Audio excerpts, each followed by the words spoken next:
Okay, it is time for another reading vlog.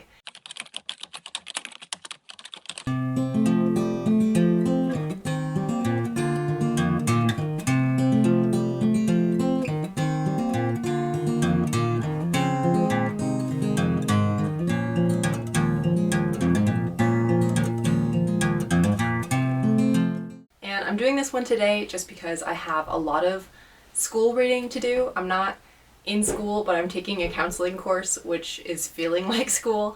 So I have a lot of reading to do for that. As you can see, I have already read for an hour.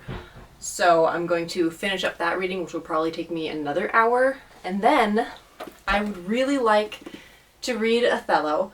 I want to get it read this month of January. It is currently the 27th, which is dating this a little bit. But it's during the snowstorm, which I think our snow is over. We got over a foot yesterday, and I think it's done now. It hasn't been snowing today, so hopefully it's over, but I'm still going to call it a snow day. So I'm taking this opportunity to hopefully read all of Othello, which looks really big and chunky, but it's not really that big. Only half of the pages are like actually the text, because the other half, well, let me show you. So you see on one side we have the text, and on the other side are just like definitions or things that might be difficult to understand. So I should be able to get through this today in like, do we think I can get through it in an hour? Maybe. That might be ambitious, but I'm gonna try. I also want to at least start The Picture of Dorian Gray, which if I'm like really enjoying it, I might just read this and finish it today also. But this is another one that I just need to read in January. So today is the day, and we're going to try to get through a lot of it. It is barely over 200 pages, and it's small, so I should be able to read it all today, but I don't know, I might just not be vibing with it, so we'll see how far I can make it. And the final option I have is The Daughter of Smoke and Bone, which does not have the dust jacket on it, but there's a copy up here also. This one I'm going to be sending to my sister for her birthday. I'm going through the whole trilogy and annotating it and doodling and whatever, just going through and turning this into a gift for her. And I've already done a few annotations, like here's this one. I'm just going to show you a couple of my favorites because I had a lot of fun. This one was fun. So I'm just going through and trying to make it more interesting for her. Okay, this one didn't turn out quite how I had hoped it would, but I still kind of like it. So I did that one for Poison Kitchen. But yeah, so it is definitely going to take me so much longer to get through this than it normally would. Normally I can read Daughter Smoke and Bone quickly. I just breeze through it, I love it, I have so much fun, and I never want to put it down. But I have kind of been putting off getting to it because the annotations are so scary to me, and I still don't really know what I'm doing. Like, I don't know what I'm highlighting, I don't know what I'm flagging. I'm kind of just going through and feeling it out in this first book.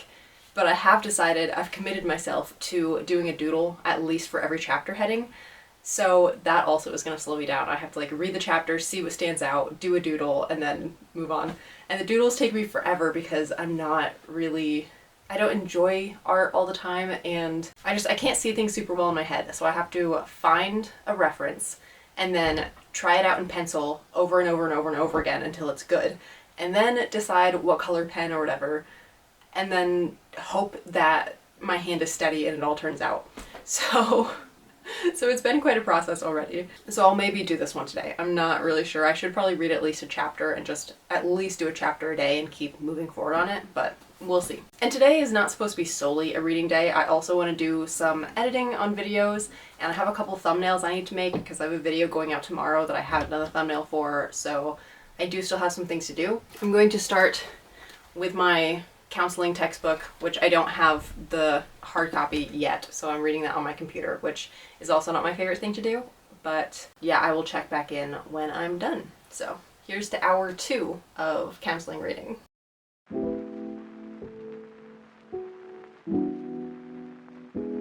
Okay, those second 2 chapters went a lot faster. It was only like half an hour for both, but that's great because I actually had the thought while I was reading that maybe the video I thought was coming out tomorrow is actually coming out today, and that is the case. So it's coming out in a few hours, so I have time, but instead of doing more reading right now, I'm gonna go ahead and make a thumbnail. So let's get right to that.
I just finished Othello. It took me longer than I thought it would. I've now been reading for just about 5 hours, and like 3.5 of that was reading Othello, which I definitely didn't expect it to take quite so long, but still, I got it done in one day. So now I'm going to record my review of this and do some vacuuming and some house chores, and then possibly start on The Picture of Dorian Gray.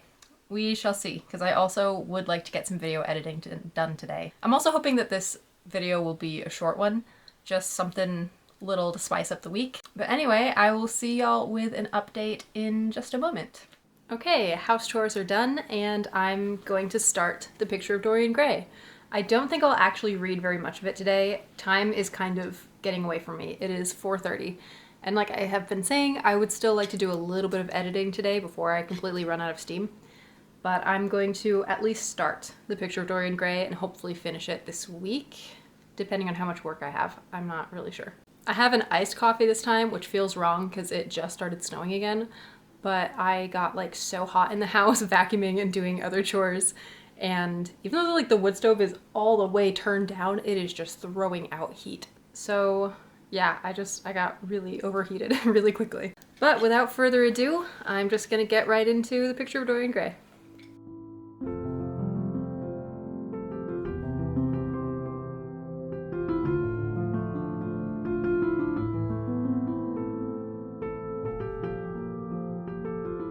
I'm gonna call it for this video. I have read for 5 hours, 20 minutes today, give or take a little bit again. And who knows, I might read more of The Picture of Dorian Gray later tonight, but I really do want to do some editing, so I'm just gonna end the video here. And I would film some of the editing just to spice things up, except I need the card that's in the camera so that I can edit. You can see the problem there. I read the first chapter, and I really do want to read more because we're about to meet Dorian Gray, but I think I'm gonna save it. I've enjoyed it so far. I really do like reading older novels, and especially like Victorian era, but I've read Oscar Wilde before also, and I do just enjoy this era. I guess after, what, 3 semesters of reading old novels, they've kind of become dear to me, and it's just fun. It's a very different feeling from a modern novel. I feel like there's a slower pace, and something about it feels less forced in a way. I don't know what it is. I can't explain it, but I just really enjoy older novels. But I can't help but notice anytime I read an older novel, the blocks of text, especially because I have paid a little bit of attention to the current drama on like Book Talk and places like that, where you have one side saying that they hate big blocks of text and they only want to read the dialogue, and then you have another side saying these people obviously don't appreciate reading and they shouldn't be reading books. And I'm not going to get in the middle of it. I don't really care, read what you want to read. There definitely are principles of writing that suggest that bigger blocks of text are not always good, that you have to have a reason to have a really long paragraph, and that in novels, paragraphs should usually be broken up a little bit more. But that's not to say that all long paragraphs are bad. And this one especially was funny to me because it is all dialogue, and I want to know what the people who only want to read dialogue and don't want to read blocks of text would say about a block of text that is dialogue. Like, does that count as dialogue, or does it count as chunky paragraph? I don't know. I found that amusing. But anyway, 1 chapter down. I really like our 2 characters that we've met so far. They were fun, and something that is... Okay, I do know one reason that I like older books like this, and there is so much political talk without it being political talk. Like, they talk about philosophy in every conversation, and they talk about anthropology and throw in their thoughts, and it's really fun to hear that sort of thing. It's not idle dialogue. It also doesn't usually have much importance to the story, but it does help to set up the characters, and it's usually witty and clever, so I love that sort of dialogue. But anyway, that is it for this video, so I hope that you enjoyed it. If you did, please leave a like and subscribe down below if you're not subscribed, and tell me, have you read The Picture of Dorian Gray? Have you read any Oscar Wilde? Not that that really means anything, just having a conversation. But thanks for watching the video, and I will see you in the next one. Bye-bye!